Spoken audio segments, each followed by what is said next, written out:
Friends, it's an honor for me to have been asked by Aspen India to moderate this afternoon's program. We are especially honored today to have with us Lady Mountbatten. She's sitting there, and I would request you to please give a round of applause.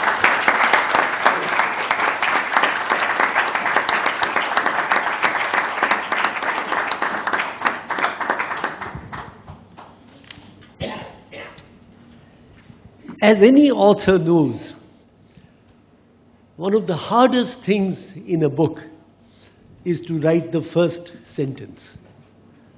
The first sentence, in a sense,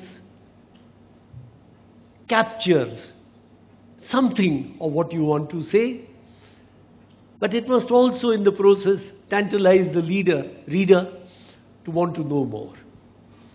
And Timothy begins his book from a clear blue sky with the words, "We all have a car crash in our lives. To date, I have had one. It happened to be a bomb." I mean, how much more direct, simple, and seductive can you be in getting your reader hooked? I started reading this book two days ago. I thought I'd dip into it like any reasonably competent moderator, and Aspen prides itself on moderation skills. Somebody has called them the mullahs of moderation. And I said, I will dip through it and skip along, and by the time I get to the function, I will appear moderately erudite and certainly knowing a few of the superficials. Well, I got caught up in the book. I've read, I think, 240 pages, or maybe 245. I've come to the point where Timothy Knatchbull returns to Ireland, but I don't know what happens after that. I haven't really read ahead. So I look forward enormously to what our speaker has to say. I don't want to make a long song and dance, but this really is quite an extraordinary book, in that it narrates with both detachment and passion an absolutely traumatic, life-changing event, gives us exquisite detail about what happened, who said what to whom, who wrote what to who, and all the details that make up a fascinating story. And it has a message of its own, a pretty powerful message. So without intruding on your time, and without in any way stepping on Timothy's lines, may I simply pass the floor to him and tell him what an extraordinary pleasure it is to have him here. I must also mention that he is the son, the grandson of two grandparents who have solid India connections. Lord Mountbatten, of course, we all know about, but his paternal grandfather, Lady Mountbatten's father-in-law was Lord Brabant, governor of what used to be Bombay, who then went on to become governor of Calcutta, and in a sense died with his boots on in Calcutta. So I leave it now to Timothy to tell us his story. Thank you very much.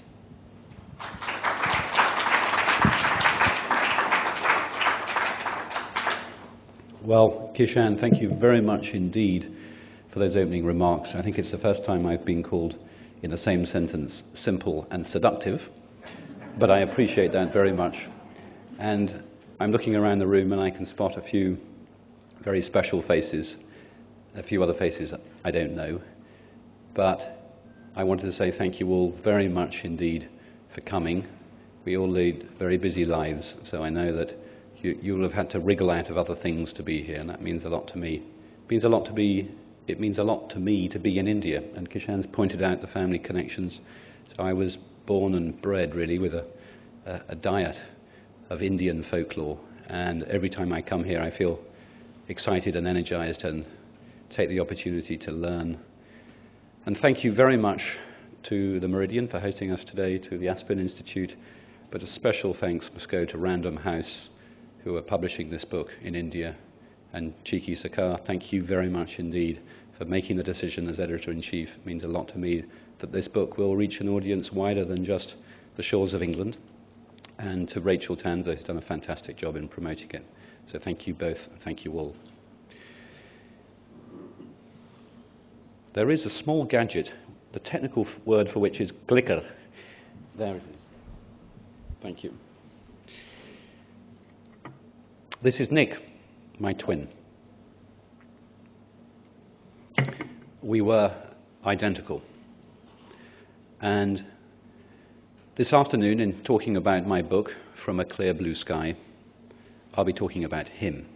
It's about his short life, his violent death, along with our grandparents and an Irish friend, and what it was like to return to the place of their murders many years later and do something I had never properly had the chance to do as a boy, to say goodbye. In so doing, I started to heal and grow in a way I had never done before, and to say hello to a whole range of new possibilities in life. And I tell this story in the book. What's very special this afternoon is to be here at the invitation of both Random House India and the Aspen Institute to introduce the story personally to a country to which I feel uniquely bonded. My Mountbatten grandfather, Grandpapa as I called him, was at the centre of my childhood, and India was at the centre of his life. My love affair with this country isn't therefore really my own. It's one that's in my genes and my upbringing. Perhaps I inherited it. Certainly I remember my grandfather talking about the country and her people very often, and always with a love and a respect which made his face light up. When he was assassinated, I was bowled over to discover that shops and offices here in Delhi were closed, and a week of national mourning had been declared. I'd always expected him to be the one to bring me here and introduce me to the country he adored so much. Now that would never happen. But I resolved then to come as soon as my education was over. I did that, and it was love at first sight. And I've returned here at turning points in my life ever since then. My honeymoon in my early 30s, and now in my mid-40s, as I'm entering a new stage of life, having undergone a profound change through the journey I describe in this book. I'm all too aware that my story isn't special, and there are any number of people, boys, girls, men and women, who could stand up and from their own experiences tell us things that normally lie far beneath, but if they were allowed to bubble to the surface, would humble us and allow us to gain insight into what it means to be alive and human. It was this that made me open my book with the words that Kishan read out a few minutes ago. We all have a car crash in our lives. To date, I've had one. It happened to be a bomb. I was a boy at the time on a small boat in Ireland. 3 of my family and a friend died in the explosion. One of the dead was my identical twin brother Nicholas. My parents and I were the only survivors. I am aware there are plenty of people listening to this who have had their own crashes, and I salute you quietly and humbly. I'll talk for a short while, and then if we have any questions, I'd be pleased to answer them. There's little point me trying to summarize this book, but let me introduce it. It's a book about me and Nick as boys, and what happened when we went on our annual summer trip to our grandfather's holiday home in Ireland. It describes the attack and what happened to the 7 of us who were blown up. It describes how I picked up and followed a new routine, one without my beloved twin, one in which I made little allowance for my mental and emotional wounds. It traces my enormous good fortune in a long, slow recovery that culminated years later with going back to Ireland many times over a period of a year until I recently reached a new level of understanding and healing.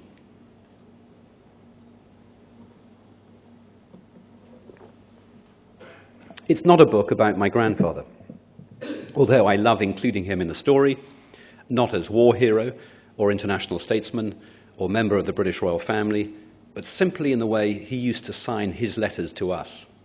With love, from your devoted old grandpapa. It's not a political book, although politics do come into it. It's not about affairs of state or governance. It's a personal story. It's not a sad story, although again there's sadness in it. It's not an angry story. It's a story of truth and reconciliation and forgiveness and finally peace. I think the best way that I can speak is to try and answer 2 or 3 questions in advance, because these are the questions that I am often asked, have often been asked in the past. First question: what happened on the day of the bomb? And I'm reading here from my book. We drove into the village, turned into the harbour, and proceeded carefully along the harbour wall. Shadow 5 was on the outside of Celtic Dawn, Rodney Lomax's black fishing boat. Because the tide was low, we had to climb down a metal ladder attached vertically to the wall. This was no problem for Nick and me, but we were frightened as we helped our 83-year-old grandmother, Doreen Braben, known as Dodo, and 79-year-old grandfather, known as Dickie, down the greasy, salty ladder. This photograph was taken at that minute. It was taken about 60 seconds after what I've just described. It was a beautiful day, and my grandfather was determined that one of the trophies he would get that day, if not a big fish or a big lobster, was a photograph to put into his carefully kept album. So he pushed the boat out a few feet from Rodney's boat and called out to my father on the quay, "John, will you take a photograph?" And my father took the photograph, legged it into the boat, threw his camera into the cabin, threw his coat on top of it.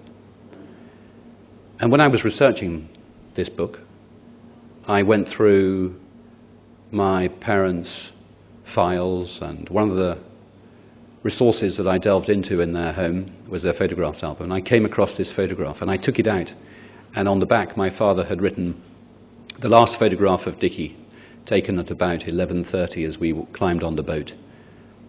I threw my camera into the cabin, and it was recovered from the seabed a few days later, and miraculously this photograph survived the explosion.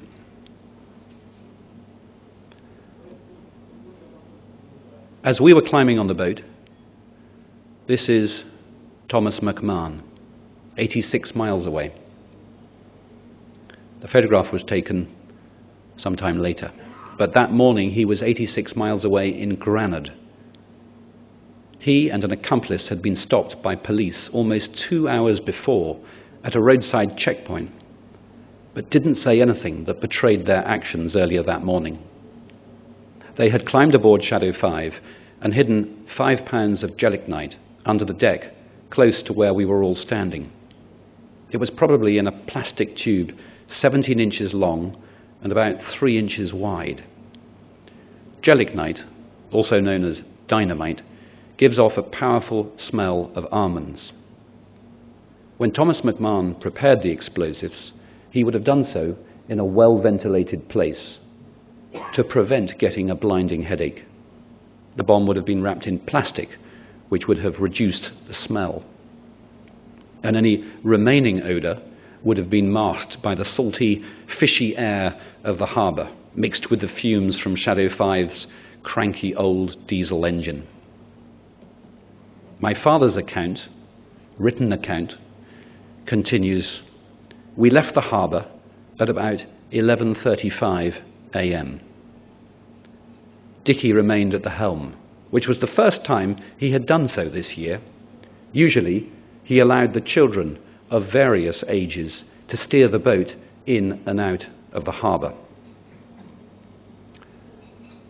Coming out of my father's account now. Members of an Irish Republican paramilitary group, well known in the UK and Ireland as the IRA, now kept a careful eye on us and our two friendly police guards, known in Ireland as Gardaí, who went to our car, removed the keys from the ignition and locked it. Next, the Gardaí got into their patrol car. One of them was a plainclothes detective called Kevin Henry, who was armed and at the wheel of the car. He started to drive along the coastal road, keeping us in view.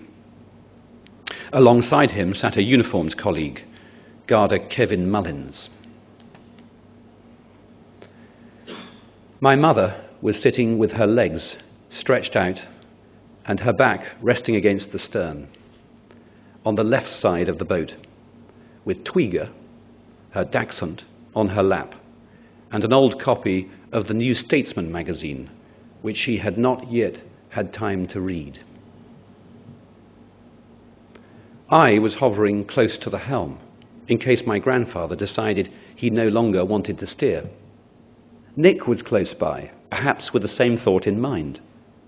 When Paul Maxwell, the local boy who had become a friend that month and was looking after the boat, asked if I had a watch on, time seemed strangely irrelevant. I playfully examined my black plastic Casio watch and announced 11:39 and 40 seconds. As I did so, my grandfather was using full power and we were cutting through the water at about 15 or 20 miles an hour. He obviously intended on staying at the helm, so I decided to get up on the cabin roof as an extra pair of eyes. It seemed anyone who had a boat was on the water that morning. Dick and Elizabeth Wood Martin, in whose borrowed pram Nick and I had passed a good deal of time as infants, were out in their boat. Church of Ireland minister Thomas Cannon Wood, chaplain at Sligo General Hospital, was out with his son fishing for mackerel and pollock, and later recalled my grandfather waving at him. Another of the boats we passed was a 13-foot Avon dinghy.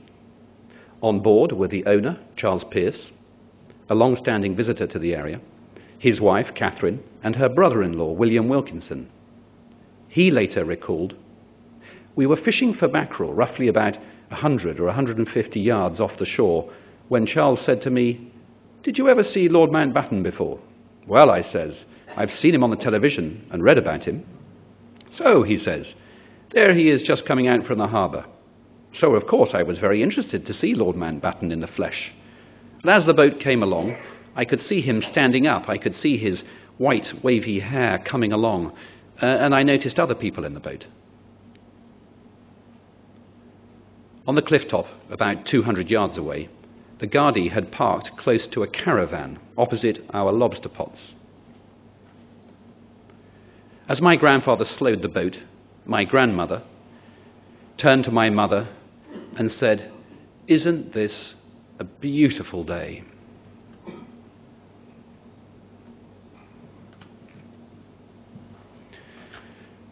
William Wilkinson again.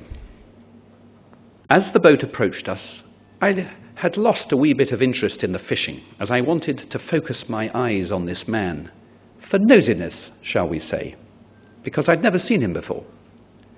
And as the boat got closer, I was given a nice clear view of him, because he wasn't much further than maybe about 30 yards.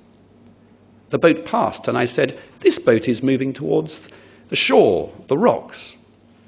And Charles replied, "He's probably going over to lift lobster pots." When it was about 60 yards away, I still had it under observation, when all of a sudden there was just this boom. A According to Garda Mullins, at 11:46, quote, "Suddenly I heard an enormous bang. I saw the boat go up in pieces in the air. There was a lot of smoke, and in a second the boat had disappeared. All I could see were very small pieces of wood floating on the water." My father later wrote, "My first memory is of a crack rather than a bang, and then I regained consciousness under the water, being swirled round and round and head over heels. I didn't stop to wonder what had happened. I just knew an absolute disaster had occurred." My mother wrote in her diary, "I only remember a terrific explosion and thinking it was the engine which had been playing up, and immediately being submerged and going down and down in the sea with water rushing in ears. Frightened, I wouldn't get up before drowning. I forgot it was shallow, or get caught beneath the hull. Remembered darling Daddy's story of Kelly sinking. Put my hands over nose and mouth to stop swallowing water, and made a note to tell him I had if I got up. Remembered Dodo could swim, but worried she would get bad chill. It finally got lighter, and I surfaced, hitting a piece of wood and not minding facial injuries I later thought caused by it. Mentally relieved to hear darling John's agonized voice shouting, 'Help my wife,' or 'Where's my wife?' quite close. Vaguely aware of other voices before, mercifully, losing consciousness. My grandfather was at the helm 3 or 4 feet behind me and slightly to my right. The gelignite under the deck must have been between us, because as we rose into the air, we went in different directions. I remember a sensation as if I'd been hit with a club and a tearing sound. I don't remember my journey through the air or hitting the water, but before the debris finished raining down, I was unconscious and about 100 feet from my grandfather. In Granard, the Gardaí had no idea what had just happened outside Mullaghmore, but they were convinced they had stopped 2 IRA men involved in a serious crime, and they now decided to act. Within 5 minutes of the explosion, Garda James Lowen stepped up to Thomas McMahon and said, "I am arresting you under Section 20 of the Offences Against the State Act 1939. You are not obliged to say anything unless you wish to do so, but anything you say will be taken down in writing and may be given in evidence." McMahon made no reaction. Next, Lowen went to the man who had been driving him. The Gardaí was soon to find out that his real name was Francis McGurl. As Lowen used the same words, his right hand on the prisoner's shoulder, McGurl sat and grinned. In Mullaghmore, Paul, Nick, and my grandfather lay dead in the water. The wooden boat had disintegrated into matchwood and a few big chunks, which went straight to the seabed. My grandmother was pulled into a nearby boat, but died the next morning in the intensive care unit of Sligo Hospital. She was 83. I lay in the bed beside hers with wounds from head to toe. Surgical tubes led into my body. Opposite, my mother was connected to a machine that breathed for her. She was not expected to live. Her face was unrecognizable, held together by 117 stitches, 20 in each eye. In a nearby ward lay my father, his legs twisted and broken, and multiple wounds all over his body. Between the 3 survivors, we had 3 functioning eyes and no working eardrums. The bodies of Paul, Nick, and my grandfather were pulled out of the sea that day. Tweeger's corpse was recovered the next day.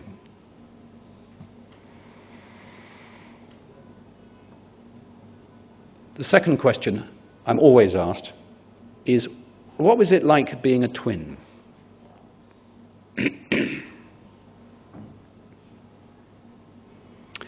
On the left is Nicholas, and on the right is me.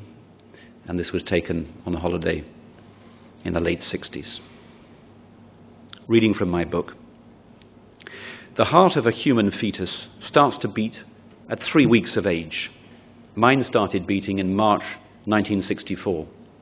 A few millimeters away, another heart was beating alongside mine. It belonged to my identical twin.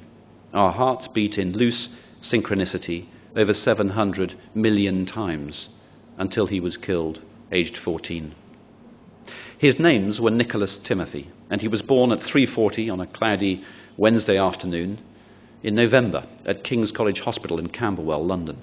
20 minutes later, I was born, to be named Timothy Nicholas. In simple terms, identical twins are produced when a fertilized egg splits and develops into 2 embryos. Essentially, one human divides at an early stage and emerges from the womb as 2 genetically identical clones. It's not just that they look the same. To all intents and purposes, they are the same. Even DNA analysis will not reliably tell them apart.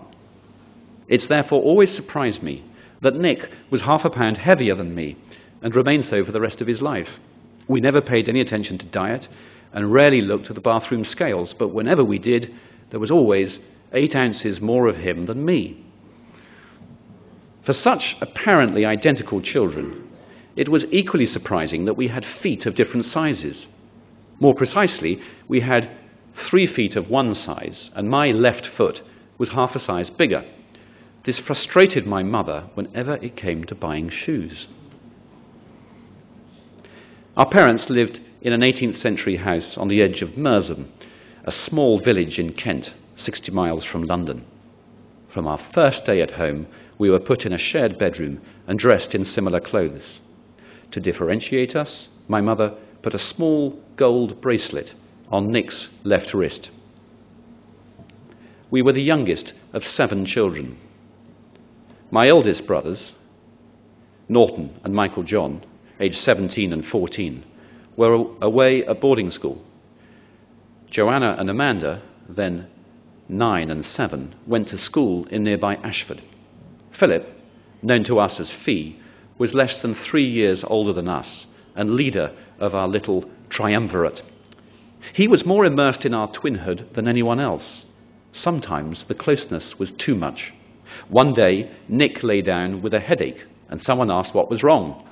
"Too much Fee," he replied. One day, when we were toddlers, Nick's gold bracelet fell off his wrist and was lost. I realized everyone was going to be confused about which twin was which, and I felt a flash of fear as I wondered if they would ever sort us out. The bracelet was never replaced because by then, family and friends had started to tell us apart by looking for a mole on the left side of my neck, underneath my chin. Nick's and my identical appearance confused everybody, including us. To identify ourselves in photographs, we had to ask Philip. As toddlers, mirrors sometimes confused us. Once I walked into one because I thought I saw Nick on the other side. Later I saw him, but now I was cautious. I moved one of my arms, and it was only when my image didn't move that I decided it was safe to go to him. At school, pupils, teachers and parents alike were amazed by our identical appearance. By now, we shared our genes, names, clothes, habits, and hobbies. We didn't share our toys. His were his, mine were mine. And we were very different characters. In some respects, we were opposites. He was neat, I was messy. He was focused, I was easily distracted. He was physically bolder, but I was more outgoing. He was perfectionist, I was slapdash. He would lie awake at night if he had something on his mind. I would fall asleep. He liked to organize, I liked to perform. When our brother, Michael John, known as Joe, introduced us to Monty Python at the age of 6, we both loved it, but it was me who used to perform long recitals of it for family and friends. Occasionally, we fought, and then it was often Nick who got the upper hand, but the fights were quickly forgotten. Our twinhood provided us with fun when we wanted it, constant companionship, and total empathy. We made it central to our lives and became each other's closest friend, protector, and partner.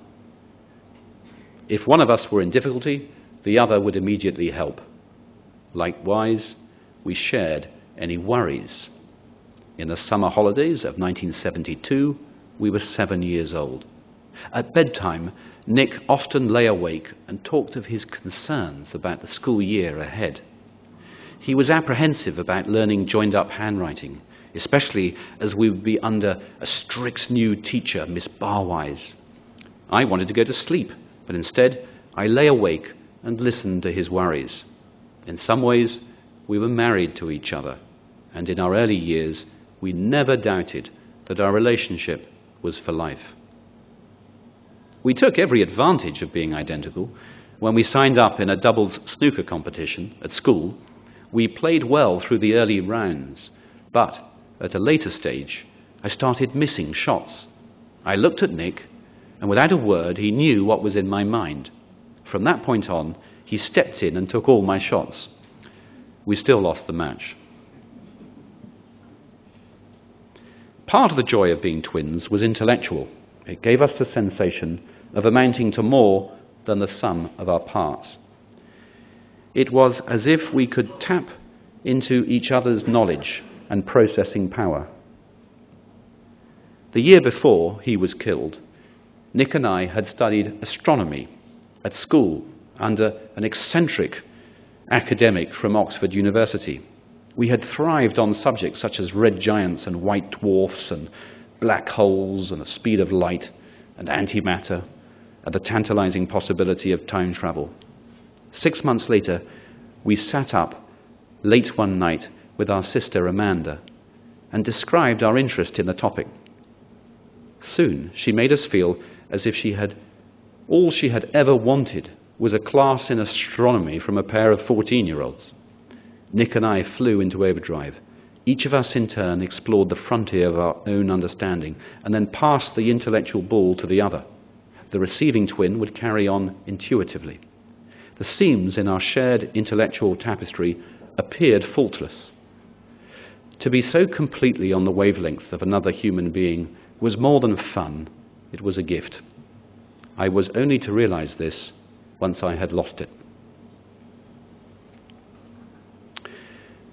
The third and final question I'm going to read the answer from my book to is this: what made you want to return to the place of the murders? Goodbye, I said to Berenice, standing on the doorstep of her house in Swiss Cottage in London, June 1997. I'd been seeing her for weekly sessions of psychotherapy for the past 18 months. Normally, she wouldn't have come out to say goodbye, but this was my final appointment. The sun was slowly setting over West London. Thank you for everything you've done, I said. Yes, she replied, but there's still something holding you back, isn't there? I knew she understood. I had come as far as I could for now. At some point, I would be ready to tackle her question. I did not know when. Some years previously, I had told Martin, my doctor, that I was suffering from occasional mood swings, some days being on top of the world, others miserable, sometimes so miserable that even speaking on the phone or going to the shops was difficult. When I described this to a friend, his shock and pity and loud "how awful" had helped me to decide that it was a subject I wouldn't raise too publicly and too often.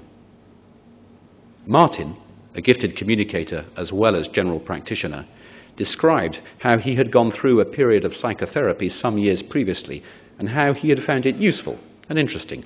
He had known when it was time to finish. It sounded so easy, so uncomplicated. I was struck by the fact that someone so sane could benefit from seeing a shrink and began to feel more comfortable with the concept.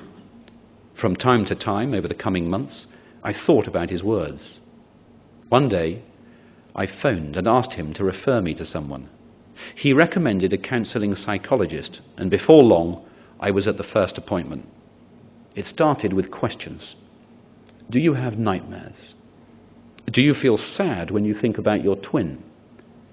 Do you feel anxious when you say goodbye to loved ones? No, was my reply each time. So you don't really suffer any symptoms you can describe? I thought very hard. Just the normal things that everyone has, I said. Such as, he replied. Another pause. Well, I hear the sound of the bomb from time to time. And you think that's normal, he said.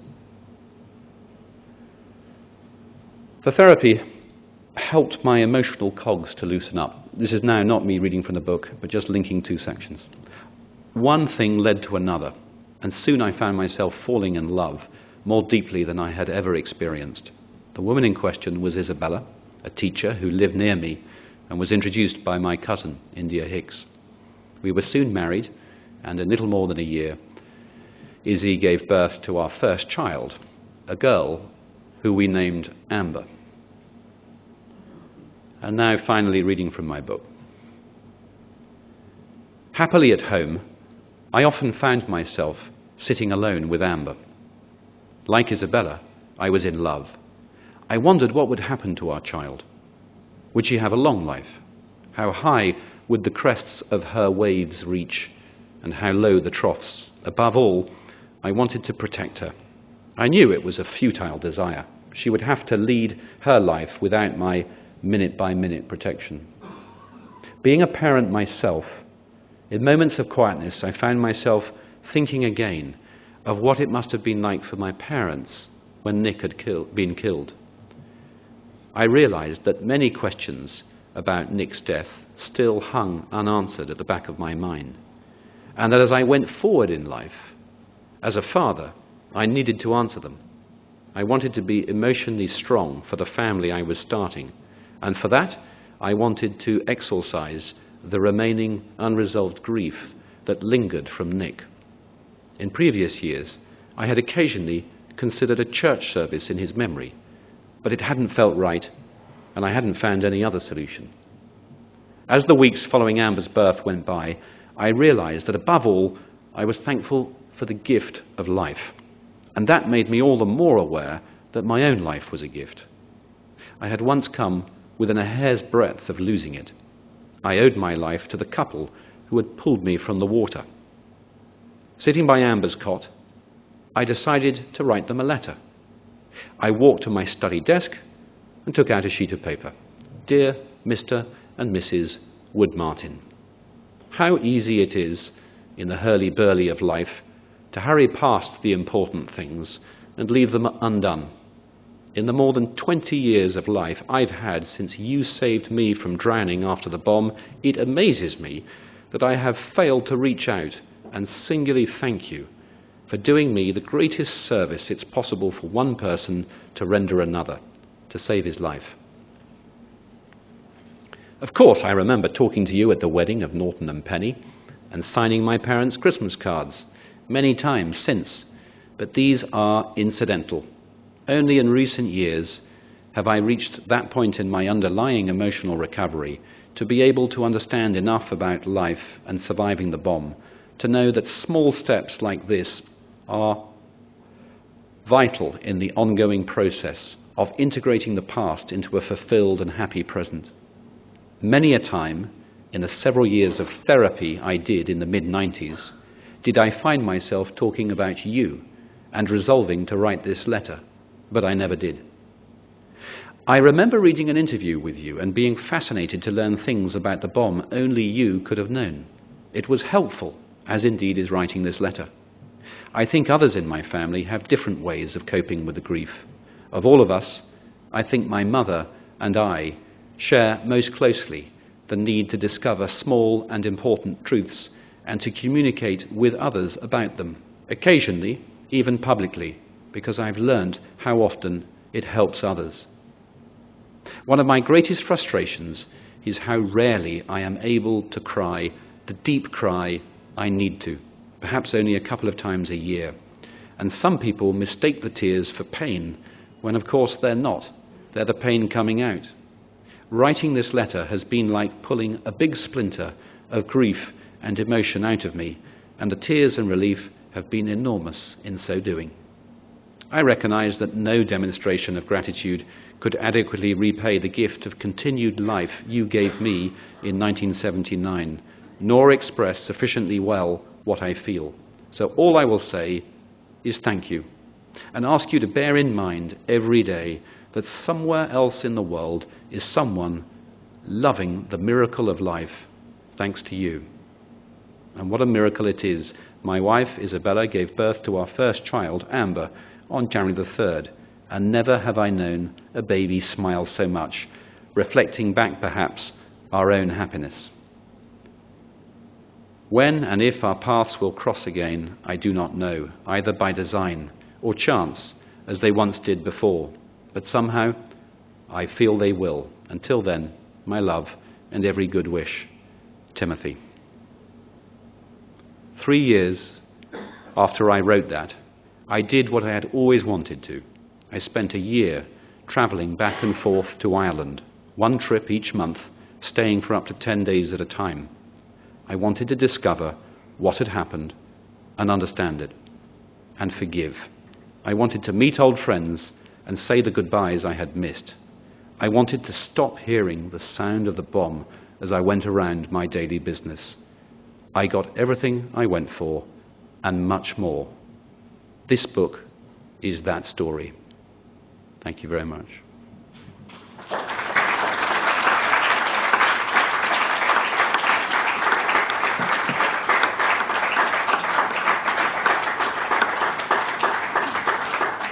Kishan, I will ask you what you would like to do next. I have a few snaps from my family album, which I can put on the screen or talk to, or I can sit down and do as I'm told and answer questions.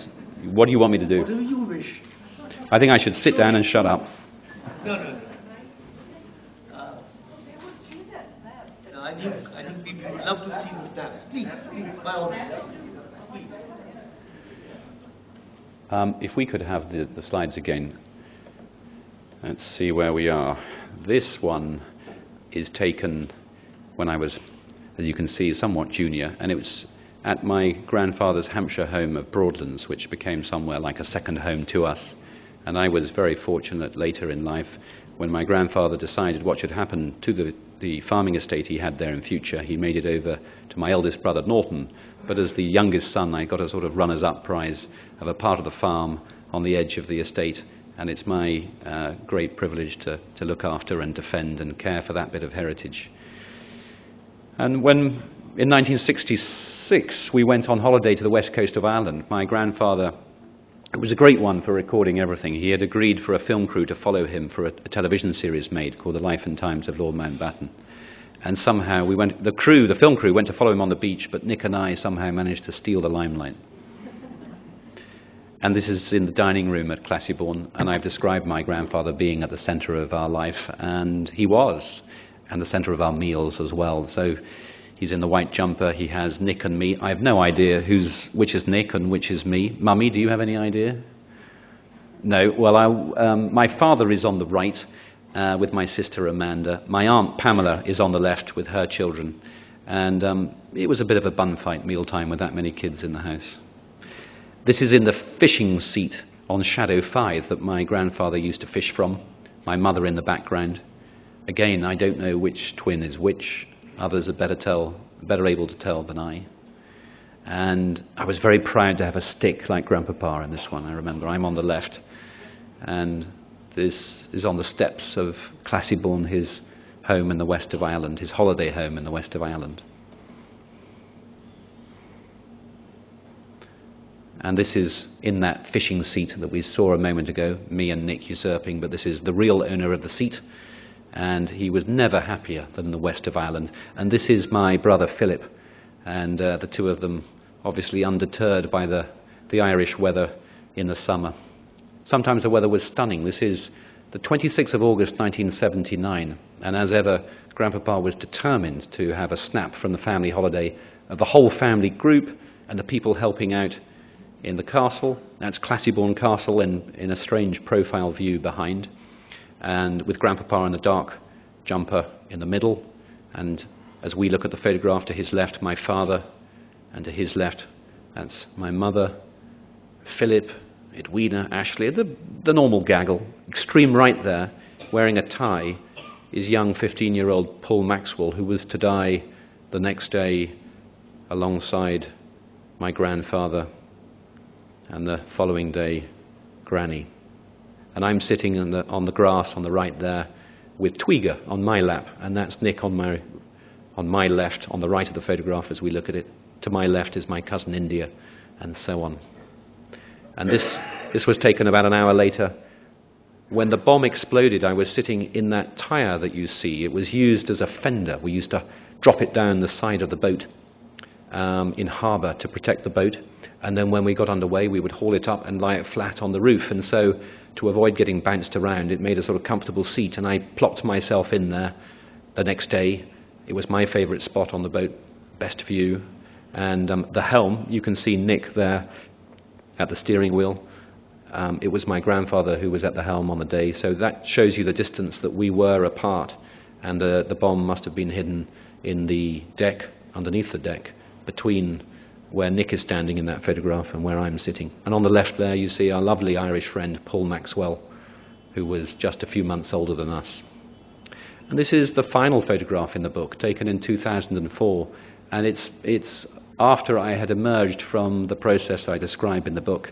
And I took Isabella and the kids back, and we went for the most fantastic bucket and spade holiday. This beach you see there is the same beach that you saw Nicholas and me on as toddlers with a film crew behind us. And it's the stage where I have on my shoulders there my third child, Ludo, and running in front of me on the left is Amber, my daughter, and my son, Milo. They were respectively 4 and 3 at that stage, and Ludo was just a matter of months old. And I have 5 children now, and that really, my wife Isabella videoed that, and I wrote in the book that she too could sense as she visited it, and I ran through the waves, splashing and shouting and playing with the kids, that the shadows of my past were lifting. I sensed that, and so did she.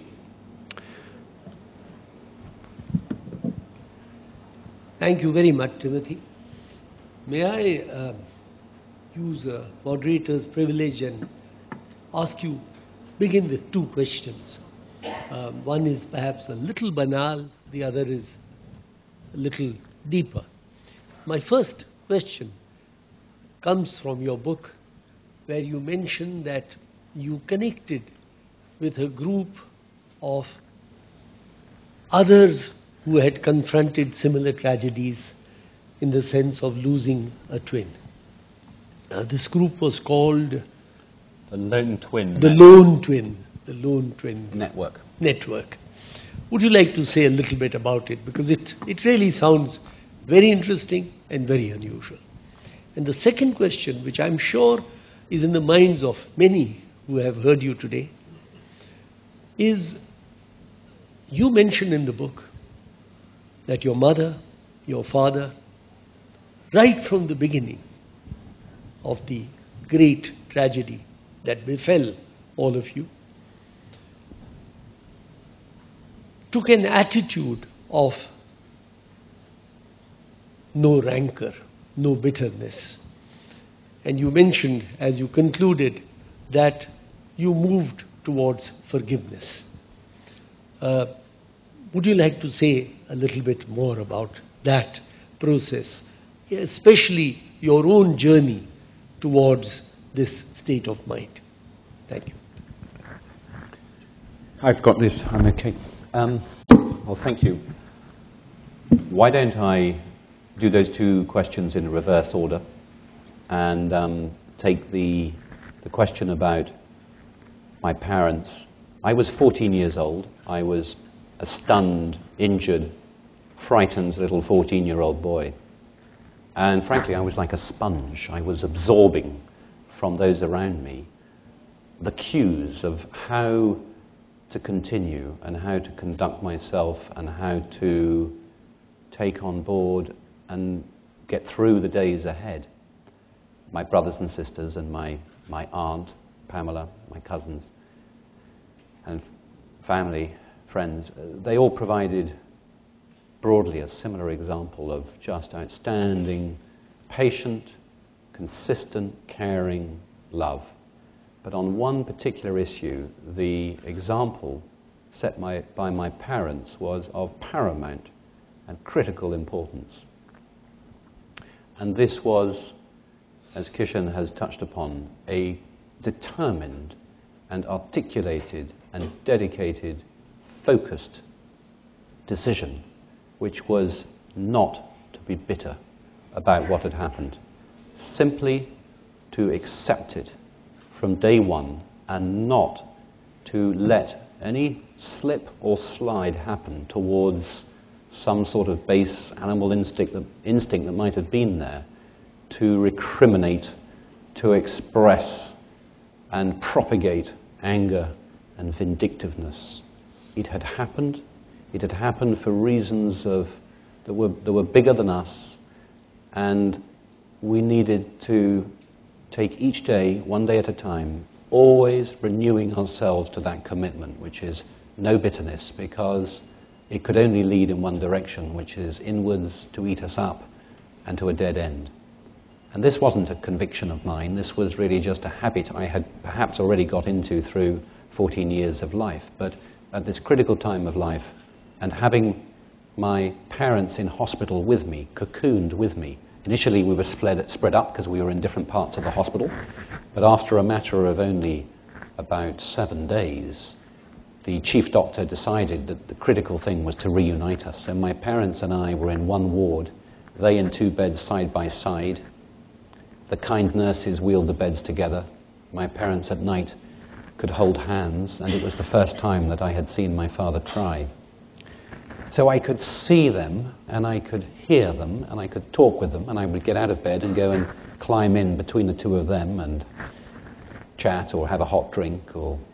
And it was their consistent message, which right at the beginning got me on the right path of not getting bitter. In terms of anger, I'm often asked, were you not angry? And of course, there was anger there, somewhere latent in me. In my case, it did not come out.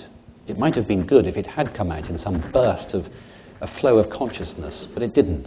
It actually came out about 4 or 5 months later, 8 months later, when the BBC reported on the 11 o'clock news one day that the paramilitary group who had attacked us had occupied the castle, and as an act of protest. And that, for some reason, threw a switch, and I was boiling with rage and anger and bashing my fists on the table. But I did this in the privacy of my study at school with the door closed, and got myself under control before I went out. And then I walked 10 yards down the passageway, and as I went down the stairs, I was hit by another wall of incoherent, raging anger.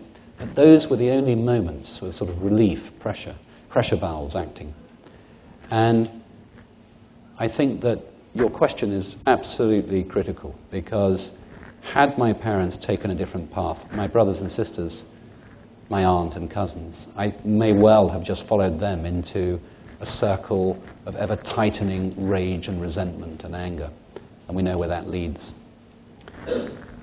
The question you ask about the lone twin network. By the way, can I just say this, which is, it is not only for me just an amazing honour to have Mummy, having travelled all the way from London at the age of 86, and without ever a word of complaint about standing in line in immigration or whatever it is in life. I just want to say, Mummy, thank you for the gift of life, thank you for your example through the years, and thank you for coming all the way from London to be with me today. Thank you.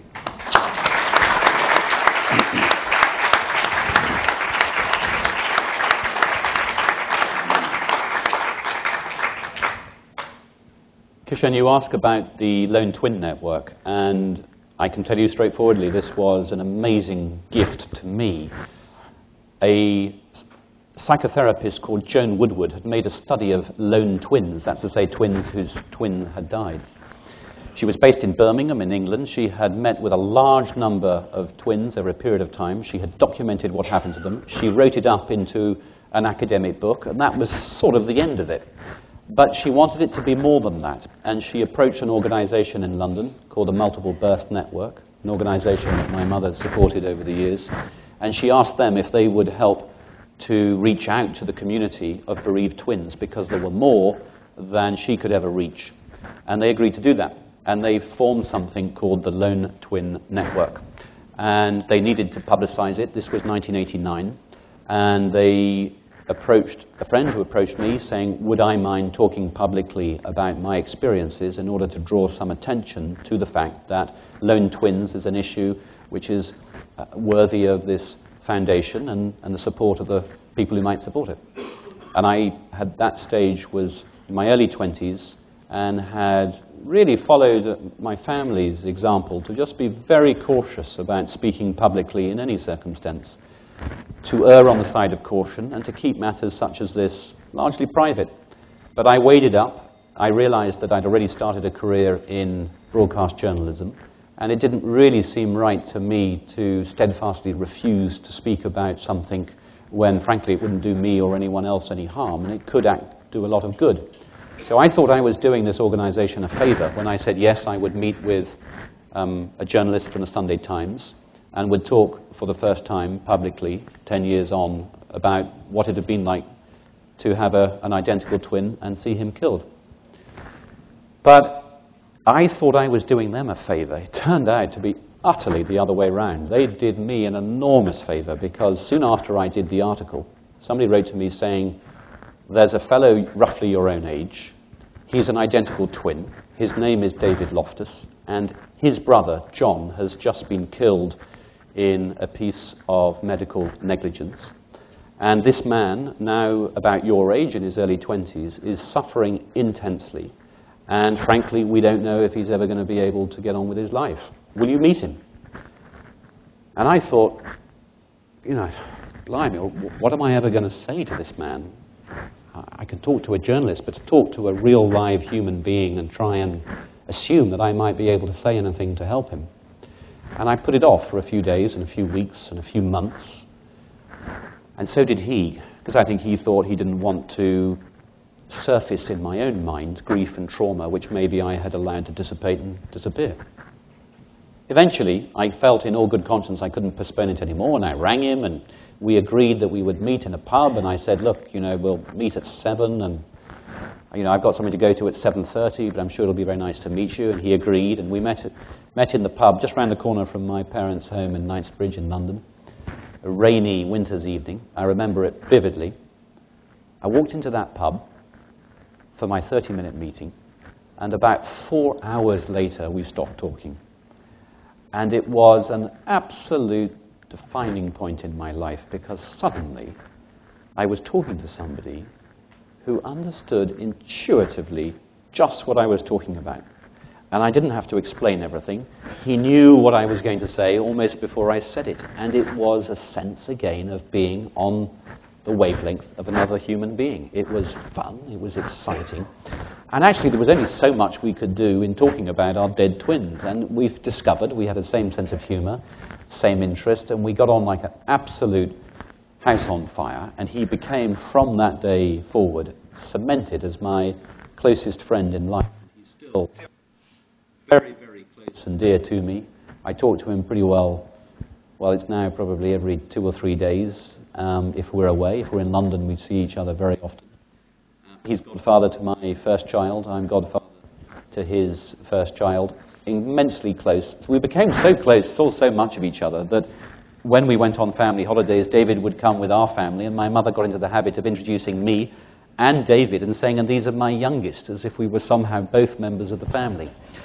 The Lone Twin Network benefited from that launch. It's grown over the time, and it's been an honour as well in London to be able to give the money that has come, some part of the money that's come from the publication of this book, to that network to support their onward growth, and to support a scholarship at a school in Oxford in England, the Dragon School, to support 3 places at that school in memory of Nicholas. And again, that's something that I've been able to do with some of the money that's flowed from this book, which has been terrific.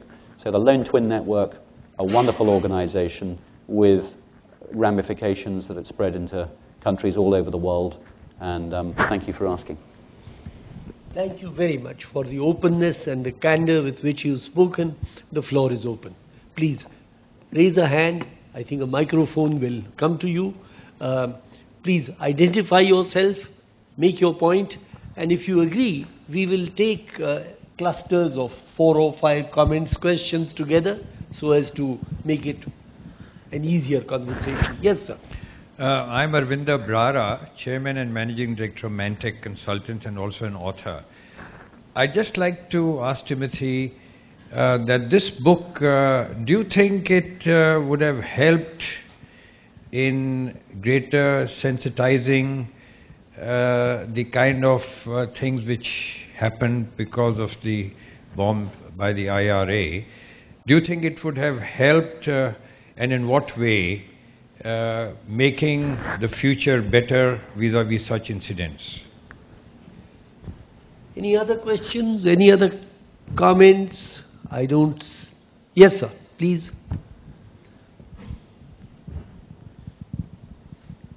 I just want to ask you if you turn to God or church to ask any question. Sorry? Did you get the question? No. Can you repeat your question, sir? I said, did you turn to church or God to ask any question? Okay. The lady there, would you please get her a microphone? Anyone else? Do I see any other hands? Yes, please. I'm Dr. Veena Ravi Kumar. I teach at a college here, Lady Shri Ram College. I wanted to tell you that I'm the mother of twins, but not identical. And I can't imagine them, though, being separated. I mean, they are separate, but, one losing the other. So I can understand what you must have gone through. Not really, but somewhat. But my question to you was, during your talk today, you did say that you revisited Ireland and, tried to understand. So did you interview those people? Because that's what a little review that I'd read about your book, I think about a day earlier, yesterday's paper, probably kind of gave me the impression that you did. And is that what made you understand, grieve, and then move on? Or what was it about, your revisiting Ireland? Whom did you meet? Were they involved in the bombing? Or, is it just somebody who could explain their actions to you? Thank you. Thank you. Any other question at this point? I don't see a hand, so Timothy, would you take the first 3? Of course. Well, when I talk to your question, ma'am, first, which is, who did I meet in Ireland, and really what were the key processes that went on in Ireland that allowed me to move into this so-called greater level of understanding and forgiveness. I slipped back to Ireland very quietly and very privately in 2003. It was 24 years since the bomb. And the technique that I used was to really go and knock on the door of the houses of people who lived in that area that we had known 24 years before. A few had died, a few had moved on, but not many. Astonishingly, the same local beat policeman was still there. He'd retired, but he lived in the same house. I would knock on his door, I would say hello, he'd be quite surprised to see me. I'd sit down, he'd invite me in, we'd have a cup of tea, we might go to the local bar or the hotel or have a meal, and more often than not, we would speak not for half an hour, but for about 4 or 6 or 8 hours, and would look at our watch at 1 in the morning and wonder what had happened. And rather than have some grand agenda that I was going to interview everybody or anybody, it was a matter of finding out who was around and who wanted to meet up, and very quietly and discreetly talking, because it wasn't easy to go back into an area where, of course, the attack had generated so much trauma, not just for our family, but for many people who had disagreed profoundly with the attack. who had been enraged by it or hurt by it, and who felt that they would like to have some way of having a return path to the family who they felt had been wronged. But there was no return path available. They were in the west of Ireland. This was the 1970s. The economy was not so developed. There was no airport. There were no mobile phones. There were very few telephone lines. We were gone in a puff of smoke. The security situation was extremely tense. The security forces told us that, frankly, it was out of the question that they could guarantee our safety if we were to return, that it would be foolish to return. And so there had been a stopping of communication. And as I worked my way through the villages and the lanes and the towns, and I travelled more widely, the big question came up, which is, of the two men who had been tried for the murders, one of them, should I approach those two? And I think that's the question, ma'am, that you might have asked, and I'll answer that. Of the two men that had been taken before the Irish courts for the attack, the senior of the two, a man in his early 30s at the time, Thomas McMahon, had been convicted and spent 19 years in an Irish prison.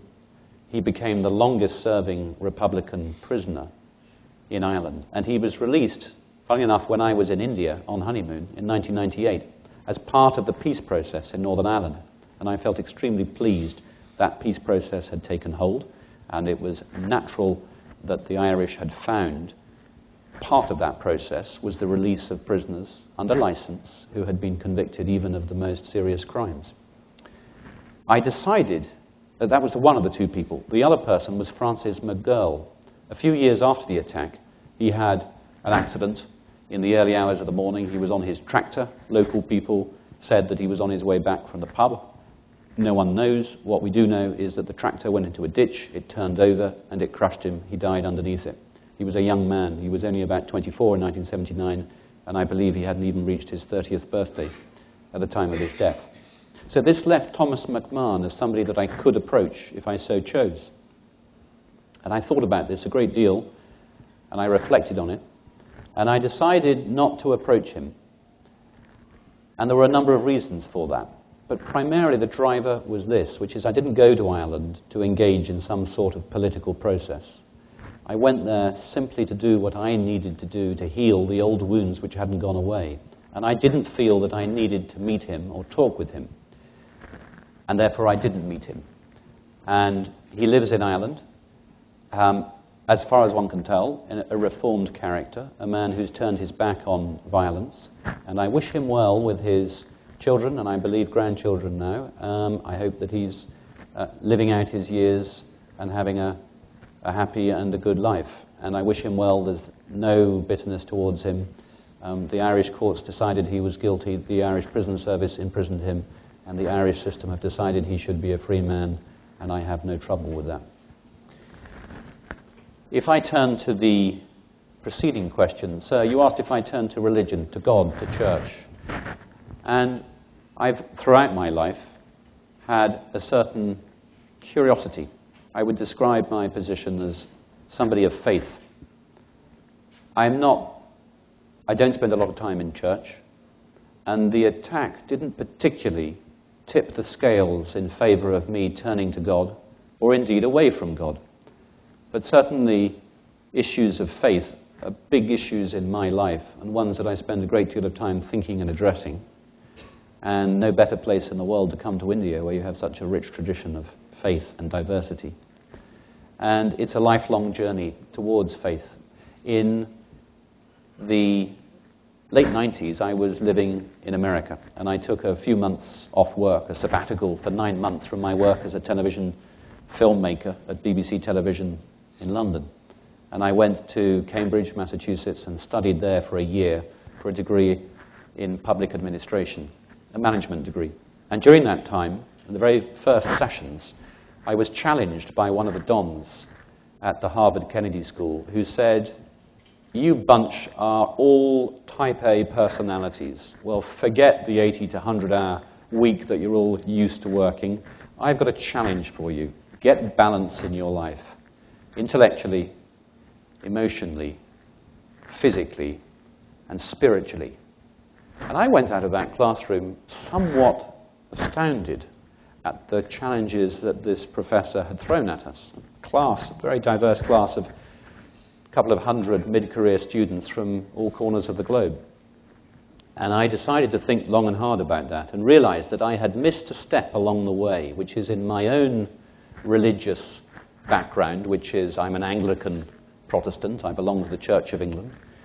I had been christened in 1965 when I was a baby, but the transition in the Church of England is confirmation, which you normally do around the age of 13 or 12 or 14. And I had missed this. Somehow I had failed to subscribe to the process at school of signing up to be confirmed. And so there I was in my early 30s, and I decided to do that. And by then I was making progress towards the journey we're on, and I decided the time was right for me to confirm my belief in the principles of the Anglican Church by going through confirmation. And I did that, and I invited my parents from London or from Kent in England to come out, and they did, and godparents, and it proved to be an important step in this journey. I don't feel that this book is about a religious journey, but it does have shades of issues of faith in it, and I talk about other members of the family and other friends and their brushes with faith, which I think I've noticed people have been interested in. So I'm pleased that the book does from time to time, including on the last line of the last page, when I thought long and hard how to answer the book, how to finish the book, and I decided, without perhaps spoiling it for those of you who actually might want to read the book yourself, that I would close it with a few lines in which I told a story about Winston Churchill, who rather cheekily, when asked by a German man commented to him that if he had not been born German, he would very much like it to have been born an Englishman. And Churchill turned to him rather arrogantly and said, "Thank you very much indeed, and if I too had not been born an Englishman, I too would like to have been born an Englishman." And I thought about this, and I thought, well, if I were to be born again, how would I like to come back? And I mean, privately, I'll share you this with this. I think the three countries I would choose to come back as a native of might be Italy, or it might be India, or it might be Ireland. So I decided to write in my book that I too would be very pleased to come back another time as an Englishman. But if God said to me, "I'm afraid there are no places left, you have to choose another nation," I'd be sorely tempted to choose Ireland. And if God said to me, "And would you like to come back as your brother Heenan, the visionary chief doctor at the hospital, who ministered to us not just as a doctor, but as a profound thinker? Would you like to come back as your brother Heenan, or your brother McMahon, the man who had planted the bomb?" And I wrote in my book, "Well, Father, you choose for me," because he would make the right decision, wouldn't he? And I finished my book with that question mark. I don't know what the answer is. I don't really know how people will interpret the question, but I leave it with you. And finally, turning back to the original question, which is about whether or not this book might have helped. And forgive me if I'm interpreting the question wrongly, but I will answer that question as I think was intended. This book is a book that I've written in the hope that those who read it will find something of relevance in it to their own life, to their own car crash, or to the car crash of a loved one that they are thinking about. It is not a book of answers. It is not a prescription. I would not offer this book other than in the most humble way, aware of my limitations, aware this is a personal description of a particular set of circumstances as they affected me, and of the things that worked for me and the things that didn't, of the brick walls that I ran into and of the obstacles that I went around. And I don't pretend that anyone can read this book and find many answers in it, but I do hope that the validity of the questions that are raised in the book will be evident. And I feel that my own journey was of breathtaking slowness. And when I consider that most people have their car crash in life and they have they have a short window of opportunity to get over it and get on with their life and get back to work and get on. Well, my process took me about 24 years, and I felt at times rather concerned at my slowness, and also rather concerned that I'd been rather indulgent in taking so much time to fix myself. And I became convinced of this overriding truth, which is that if I had looked around and found an honest and open account where somebody else had described in detail their own car crash, their own response to it, if I'd read a number of those accounts, then I might have started my own journey earlier, and I might have found a more direct route. And I hope that possibly, if this book helps other people find their own journey, start it earlier, or find a more direct route, then it will have been worth every hour of effort that has gone into the book. And it has been a wonderful process, one that has given me tremendous dividends, not just to go through the journey, but to write about it, to communicate about it, and indeed to sit and share the story with others as we are today.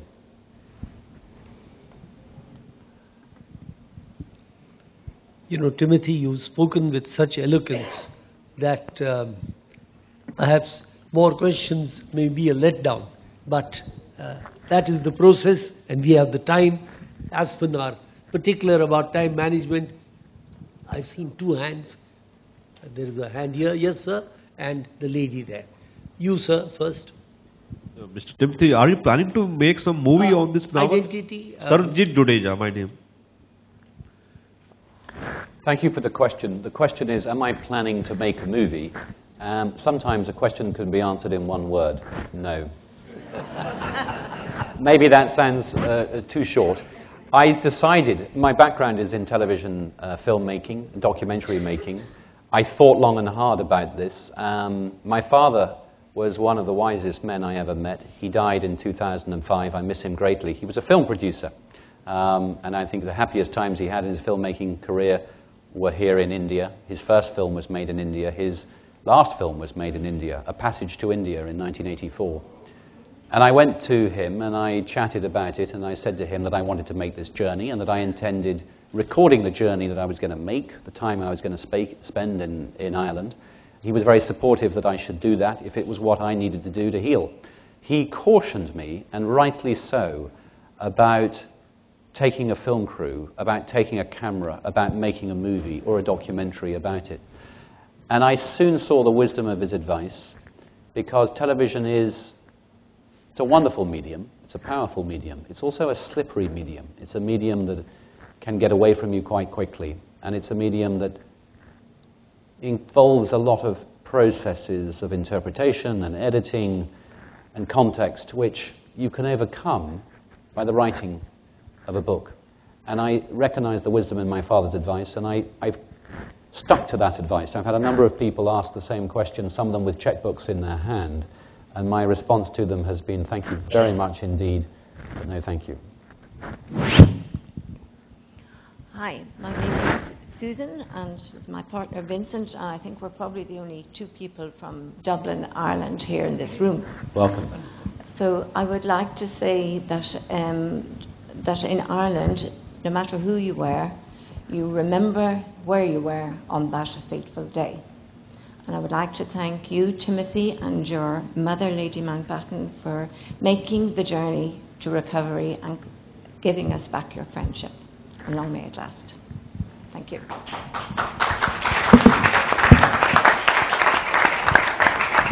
Well, I would like to say that I had a wonderful evening yesterday evening. Nayantara Sahgal, who I'm very honoured is in the room at the moment, who was on the jury of the Mehta Awards, the Mahindra Excellence in Theatre Awards last night. And so it was my pleasure and privilege to go along and be in the audience there and to see the wonderful work that was produced. And later, a small group of us went out some miles away through Delhi to have one of the best meals I've ever had in my life. And as we walked into the restaurant at about 11:30 at night, a couple were walking out of the restaurant, and we started talking, and it was Susan and Robert who I invited here today. And this is the warmth of the Irish, that when we started talking about Ireland, and they spotted the connection, and Vincent leant forward and just gave me a big hug, and Susan gave me a big kiss, and I said, bless you both, and if you can come tonight. So I'd like to say to you, the warmth, the love, the patience, the understanding, and the forgiveness that we as a family and as a nation have received from you across the water in Ireland is wonderful, and thank you for all of that to you and to your countrymen. Thank you. Thanks. Okay. Shall we make this the last question? I see only one hand. Yes, sir. You have the last question. Not really a question, but I'm rather curious about the subtitle of that you've used, Surviving the Mountbatten Bomb. It's actually the bomb that killed Lord Mountbatten. Why call it the Mountbatten bomb? Is it something to do with what Ambassador Rana started with, the first sentence of a book? Well, thank you for the comment. And indeed, I think From a Clear Blue Sky was a nice, soft, gentle title. And I think the words surviving the Mountbatten bomb have always rather stuck in my throat. They're rather jarring. They're rather harsh. They're not entirely in keeping with the hopefully dignified zone and tone of the book. But we live in a brutal world of economic reality where the people who have to sell these books have to make sure that when someone walks into a bookshop, they know what the story is about. And you can't expect them to buy the book and then find out. So I hope you'll forgive the paucity of the English language that we have imported onto the cover. But thank you, and your point is well taken. Very fine answer. Timothy, I've been tasked by this mandate that Aspen hands out to everyone, especially its moderators, to make some closing remarks. It was Ibn Khaldun, a Tunisian Arab of the 10th or 11th century, who was probably one of the world's early social scientists, who talked about the perils of analogy in social science. That is, because one set of circumstances are somewhat similar to another set of circumstances in another location, another time in history, we sometimes are tempted to apply the past to our problems of today.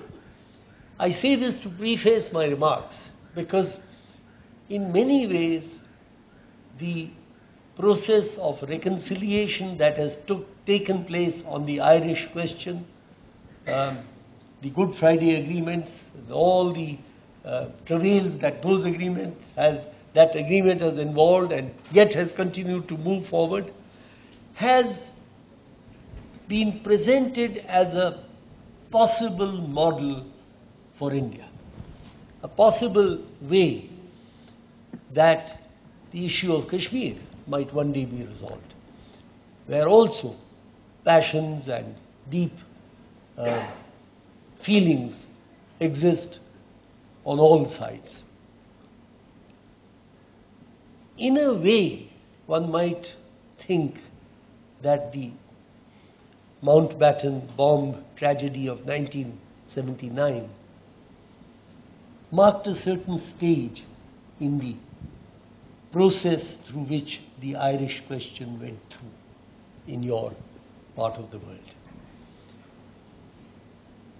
The personal journey that you have made in terms of finding answers for yourself and achieving some kind of understanding is a shining light in a country where also the issues of terrorism, issues of hatreds, issues of divide are pretty profound and absolutely current. You rightly say that your book doesn't give answers. You don't attempt to provide prescriptive solutions. But at least your book guides its readers towards some questions. And perhaps, and that's the very point you made when you concluded a little earlier, that is perhaps the best that we can hope in the real world. If we can even begin to understand the questions, the real questions, the important questions, the pertinent questions, then maybe we are on a path of some kind of real understanding. So with these words, I want to thank you very warmly for the tremendous finesse with which you have presented to us a very complex, a very personal, and a very moving process that you have undergone, that your family has undergone.